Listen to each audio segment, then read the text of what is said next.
the only way it can come to me is that it's a match to my frequency. So I would have to have a very strong energy field so that it would match to be my frequency, versus it can somehow like come into, and penetrate my field. So I don't need the boundary, versus it's more like everything that comes to me is kind of burnt on the way, but burnt not in the way like it dies, but burnt that it transmutates to a different frequency. So that's how I see it energetically. That sun that I am, that bright kind of shining ball that I am, it's more dense in the center, and then it starts spreading out. So in this case, how can I create that sort of strong field?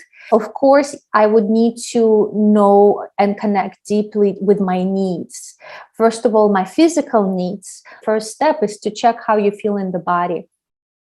If somewhere in the body you feel like a dip, right? Like there's something is not feeling right, that means you're going to have a hole in your energy field. So how can I help my body to feel better? So that would be the first thing. Like, do I need to stretch something? Do I need to drink more water? Do I need to activate my sense? Before I would go into the room with other people, I would make sure I am aligned and I have that energy strong. If I'm already in the space with other people, I would be continually checking with my body to see what's going on right now. Am I feeling fatigue anywhere? Am I feeling thirsty?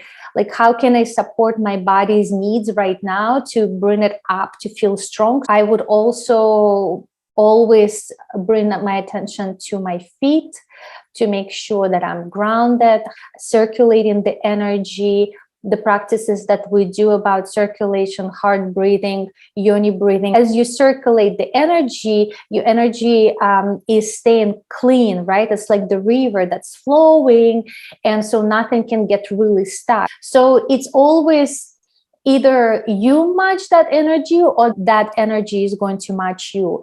The reason why I think we have this, tendency right now to set the protections is because we certainly not all kind of healed in this sort of perfect state. And that means if we have a frequency within, that means that frequency can penetrate and can enter, right? Because it is a match. So in this case, I would be thinking of like a reflection. Okay, that's just showing me of myself. Where else am I needing to bring more love and more awareness towards myself? What aspects of myself are being mirrored by, by this sort of like people or energy, and where can I kind of up the level of self-care and self-love and self-acceptance, etc.